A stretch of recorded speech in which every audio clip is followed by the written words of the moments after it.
Clip number 311۔ اس clip میں آپ سورہ انعام کی آیت نمبر 114 سے 115 تک کی تلاوت، ترجمہ اور تفسیر قرآن صراط الجنان سماعت فرمائیں گے۔ بسم اللہ الرحمن الرحیم۔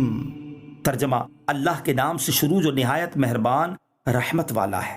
افغیر اللہ ابتغی حکما وهو الذی انزل الیکم الکتاب مفصلا والذین آتیناہم الکتاب یعلمون انہ منزل من ربک بالحق فلا تکونن من الممترین۔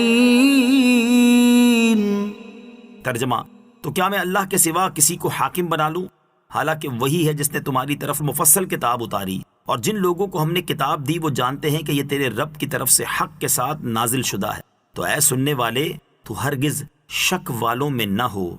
افغیر اللہ ابتغی حکما، تو کیا میں اللہ کے سوا کسی کو حاکم بنا لوں۔ شان نزول، کفار مکہ نے سید عالم صلی اللہ تعالیٰ علیہ وسلم سے عرض کیا تھا کہ یہود و نصارہ کے پوپ پادریوں کو ہم اور آپ پنچ بنا لیں جو یہ فیصلہ کریں کہ ہم حق پر ہیں یا آپ۔ تب یہ آیت کریمہ نازل ہوئی۔ اس آیت مبارکہ کا خلاصہ یہ ہے کہ اس سے پہلے کفار کے بارے میں بیان ہوا کہ انہوں نے قسمیں کھا کر کہا کہ اگر ان کی مطلوبہ نشانیاں انہیں دکھا دی جائیں تو وہ ایمان لے آئیں گے۔ اس پر انہیں جواب دیا گیا کہ ان نشانیوں کو ظاہر کرنے کا کوئی فائدہ نہیں، کیونکہ اللہ تعالیٰ اگر ان کی مطلوبہ نشانیاں ظاہر کر دے تو بھی وہ لوگ اپنے کفر پر قائم ہی رہیں گے۔ اب اس آیت مبارکہ میں بیان فرمایا جا رہا ہے کہ نبی اکرم صلی اللہ تعالیٰ علیہ وسلم کی نبوت پر دلالت کرنے والی نشانیاں تو مکمل طور پر ظاہر ہو چکی ہیں۔ ایک نشانی تو یہ ہے کہ اللہ تعالیٰ نے نبی کریم علیہ السلام پر مفصل کتاب اتاری جس میں امر و نہی، وعدہ و وعید اور حق و باطل کا فیصلہ، اور تاجدار رسالت صلی اللہ تعالیٰ علیہ وسلم کے صدق کی شہادت اور کفار کے افتراء کا بیان ہے۔ اور دوسری نشانی یہ ہے کہ تورات و انجیل میں رسول اقدس صلی اللہ تعالیٰ علیہ وسلم کے رسول برحق ہونے اور قرآن پاک کی اللہ تعالیٰ کی کتاب ہونے پر دلالت کرنے والی نشانیاں موجود ہیں۔ اللہ تعالیٰ نے جنہیں آسمانی کتاب کی سچی سمجھ نصیب کی، جیسے حضرت عبداللہ بن سلام رضی اللہ تعالیٰ عنہ وغیرہ، نیز عام علماء اہل کتاب ان دلائل کی وجہ سے آپ صلی اللہ تعالیٰ علیہ وسلم کو حق جانتے ہیں، اگرچہ کسی دنیاوی وجہ سے اس کا اقرار نہ کریں۔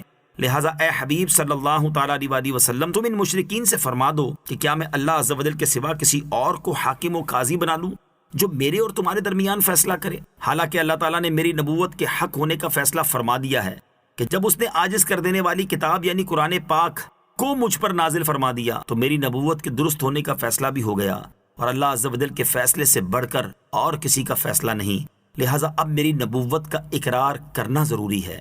فَلَا تَكُونَنَّ مِنَ الْمُمْتَرِينَ، تو اے سننے والے تو ہرگز شک والوں میں نہ ہو۔ ایک قول یہ ہے کہ یہاں خطاب نبی اکرم علیہ السلام سے ہے۔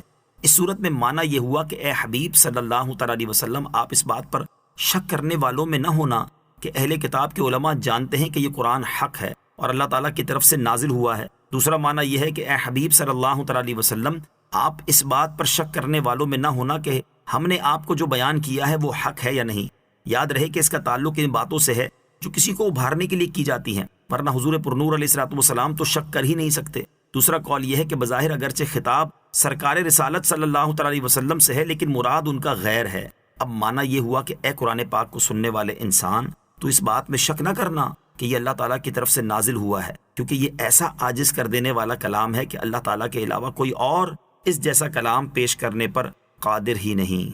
وَتَمَّتْ كَلِمَةُ رَبِّكَ صِدْقًا وَعَدْلًا لَا مُبَدِّلَ لِكَلِمَاتِهِ وَهُوَ السَّمِيعُ الْعَلِيمُ۔ ترجمہ، اور سچ اور انصاف کے اعتبار سے تیرے رب کے کلمات کامل ہیں، اس کے کلمات کو کوئی بدلنے والا نہیں، اور وہی سننے والا جاننے والا ہے۔ وَتَمَّتْ كَلِمَةُ رَبِّكَ، اور پوری ہے تیرے رب کی بات۔ رب کی بات سے مراد وہ فیصلہ الہی ہے جو کفار و مومن کے متعلق ہو چکا، یا اس سے تمام آسمانی کتابیں مراد ہیں، یا قرآن شریف الغرض جو کچھ بھی مراد ہو مقصود بالکل ظاہر ہے۔ قرآن مجید کی 4 شانیں، اس آیت کریمہ میں قرآن پاک کی 4 شانیں بیان کی گئی ہیں۔ نمبر 1، قرآن پاک مکمل ہے، اس کا کوئی پہلو ناتمام نہیں۔ نمبر 2، قرآن پاک میں بتائی گئی تمام باتیں حق اور سچائی پر مبنی ہیں۔ نمبر 3، جو شرعی احکام قرآن پاک میں ہیں وہ ہر اعتبار سے عدل و انصاف پر مشتمل ہیں۔